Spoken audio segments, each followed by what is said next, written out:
Hi guys and welcome back to my channel. The case that I'm going to be looking into today is on a woman who is basically on the run from committing a horrific crime, and we still don't know where she is. She's still not being caught. She is a main suspect in this, and her name is Tamera Williams. To tell this story, we have to talk about the victim first, which obviously I will get into. And I'd just like to say that this case was suggested by CD, so thank you for that. I appreciate any suggestions you guys have, and of course if you have more, please let me know.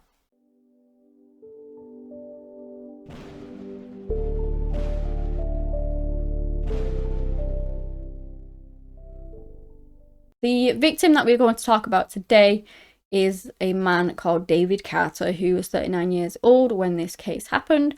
I couldn't find tons of information on him, sadly, but I know that his father was called Tom. He had siblings that absolutely adored him. He was a father himself. He worked at Magna Seating Plant, and he was a very well-respected worker there. He also volunteered for the Junior Football League as well. He was an entrepreneur behind something called Lavish Habits Clothing, and at the time he lived in Melvindale, Michigan. Now, he had been dating a woman called Tamera Williams, and they'd only been dating for 6 months at the time of this case occurring. His family have said that they were always together, they were inseparable. Tamera was quite controlling and possessive over David, to the point where his sister actually mentioned that he'd go to a party, say, and he'd be like, oh, I've got to get back because my tether's going to be looking for me, kind of thing. So he knew that she would come and find him and try and find out what he's doing. So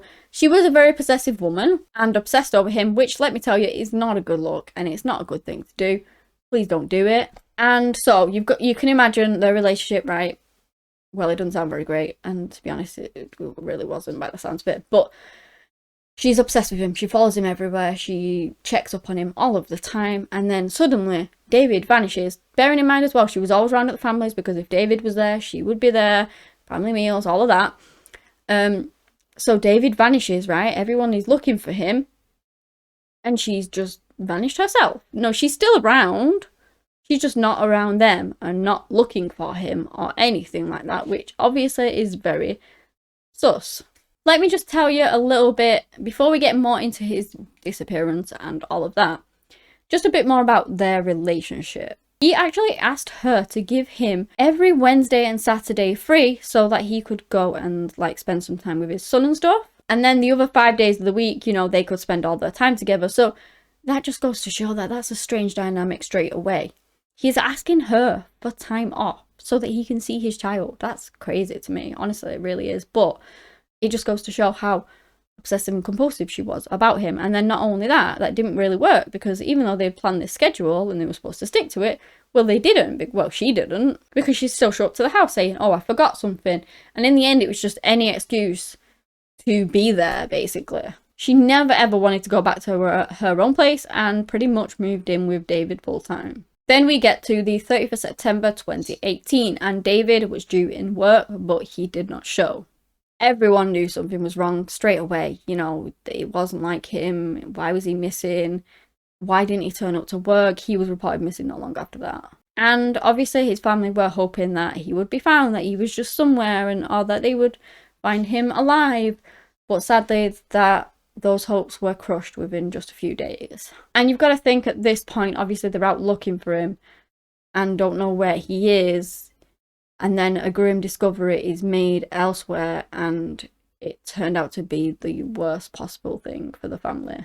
On the 1st of October, Ohio State Highway Patrol officers were cutting some grass, just a normal routine, and then they found something horrific. They actually came across some dismembered remains in this massive sleeping bag alongside Interstate 75. It was more than 100 miles away from David and his home, where he lived. They obviously sent them off for DNA testing because they had no idea who these remains belonged to, and sadly it turned out that it was David Carter. Now, They had found a lot of his body, but the one thing that they could not find was his head, which just sounds awful to even say. Like, I know I say this stuff all the time about dismembering people and stuff, but when you just sit down and properly, like, think about it, I don't know. I don't even understand. I just don't understand how people could ever do that. They didn't find all of him straight away either, because I believe, like, the first in the sleeping bag they found, like, from the waist down. It would be another couple of weeks before they found his torso and arms, and then they did eventually find his head, but that was more towards Christmas. And obviously, we'll just get more into that a bit later on. Of course, straight away they had found David's body. They had their suspicions about Tamera, which they already had before, because obviously the family had explained the kind of person she was and how stalkerish she was of David and possessive and controlling and didn't like him to be on his own. She had to know everything that was going on with him. Them are not good traits by any means, so she was a suspect. What they do is they get a tip that she's at a friend's house, they go and put surveillance on her, and they see her coming out and getting in, well, attempting to get in her car, and that is when they nabbed her for questioning. They interviewed her. She denied any involvement with David, with regards to David's murder, obviously. And bearing in mind at this point, they did not have all of his body. They have this break in interviewing, and they put her in a holding cell temporarily to check her alibi and things like that. And the prosecution did not at this point believe that they had a case against her either. Well, that there wasn't enough evidence against her, I guess. But what Tamera actually does is, it's believed that she faked a seizure whilst in that holding cell. So then they took her straight to hospital, the nearest hospital, and the checkout procedures from there are a lot more simpler than the checkout procedures from, say, prison. And like I said, they didn't have the evidence to charge her anyway, and so she just checked herself out and then vanished. That was it. She was gone. And the reason that they did not feel that there was enough evidence to charge her with this was because they had yet to find his head. They didn't know what David's cause of death was. But then when they finally did find his head, they found that his cause of death was a gunshot wound to the head. And that enabled them to prove that that was the case, and then they placed like a murder arrest warrant on Tamera, but she was already gone at the time that happened. Way gone. The thing with Tamera is as well that they have no idea why she did it. She didn't, well, she's controlling, okay, maybe you wanted to break up with her, I have no idea.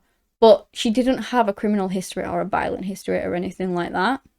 So they didn't know the motive behind it. It is believed that potentially they got into an argument just before David went missing, so maybe she just got really mad and decided to kill him. I don't know. Psychologists and things have looked into this case, and they have basically stated that it's quite rare for a woman to get that obsessed with somebody when they'd just been dating for only 6 months. They thought that maybe she was dealing with traumatic breakups previously. Maybe this person who, if that was the case, that she was very deeply in love with him. And then obviously she started with David, and maybe under some weird twisted thing that maybe David morphed into that person for her. Who actually knows? And then she's redirecting everything that she felt from the breakup from that relationship onto David and her relationship with him. They believe that Tamera is very dangerous. She's still out there on the run. They believe that maybe there was another male who helped her get rid of David's body. And apparently they have had a male person of interest who they interviewed at length with regards to all of that. Now, this person did pass a polygraph test, and they have no evidence to actually link him, like fully link him. But obviously they've got some suspicions from somewhere. Let's just get a bit into Tamera and like a bit of her background. So I found out that her maiden name was Pierce. Apparently she had been married for a long time, even though I couldn't find anything to do with who this person was. And that is when she changed her name to Williams. And you've also got to think that maybe Pierce is an alias that she's using while she's on the run. They've also found, I believe, I don't know how long ago it was, but at some point they actually thought that they captured her on some CCTV footage, and that the person using like a credit card in that area at the time used the name Latoya Williams, so that could also be another alias for her. She had 2 children, twins, a boy and a girl, who are now like something like 22 years old, I think. They were on speaking terms, they had a good relationship, as well as with Tamera's mother too. And all of them have been cooperating with the police as well. And all of them say that they have not heard from her since she has gone on the run. Now, I did also see something with her mum. Her mum is like a decorated fire service person or something. And it came out, I don't know, a bit after that she had like stolen all this money from mum. Like, I don't know if it's 200,000 or something. So I'm not saying anything here. She's been caught for it, she's been done for it. People have speculated as to whether that was done to help her dog on the run. I have no idea, and I'm not claiming that as fact whatsoever. It's just what some people think.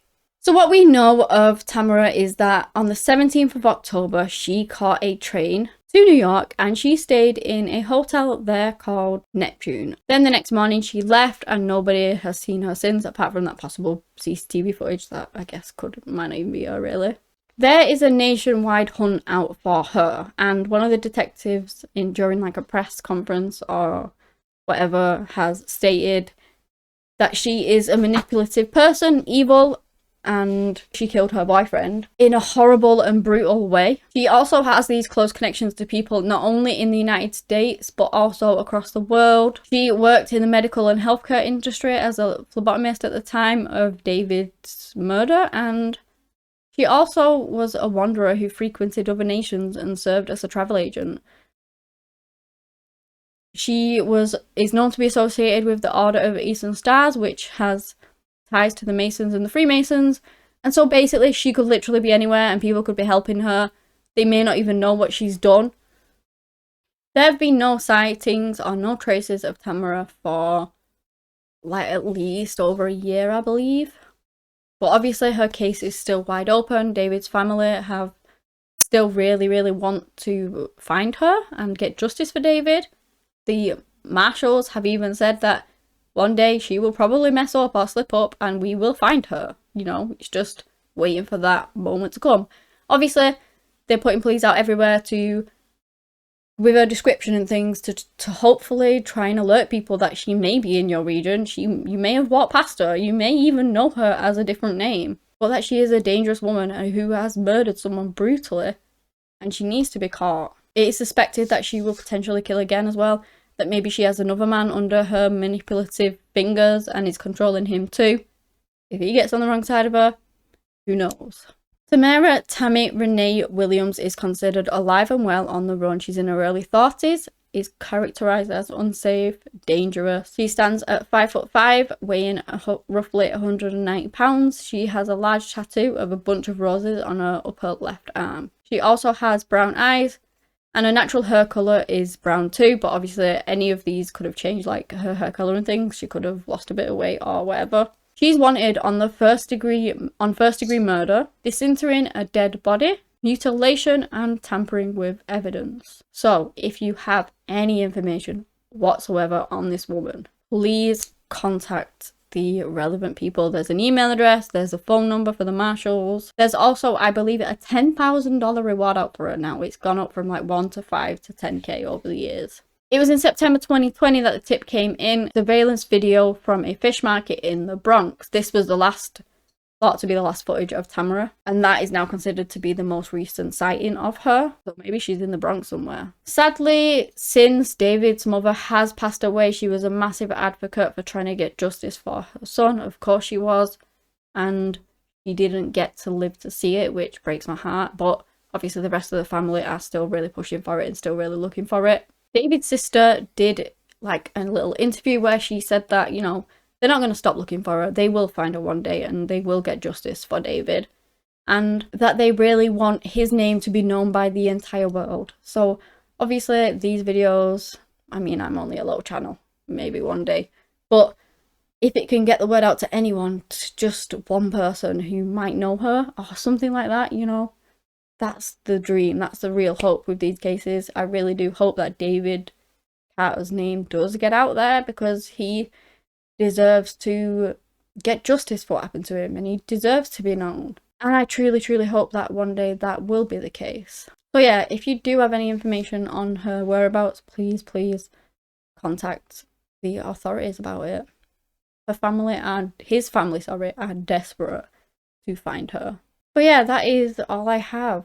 If you guys have enjoyed this video, give me a big thumbs up. And if you like true crime content, I post twice a week. So subscribe if you find it, well, interesting, me, tolerable, I guess. Anyway, that's all I have today on the murder of David Carter and the fugitive who is still on the run, Tamera Williams. Thank you so much for watching, and until next time, bye.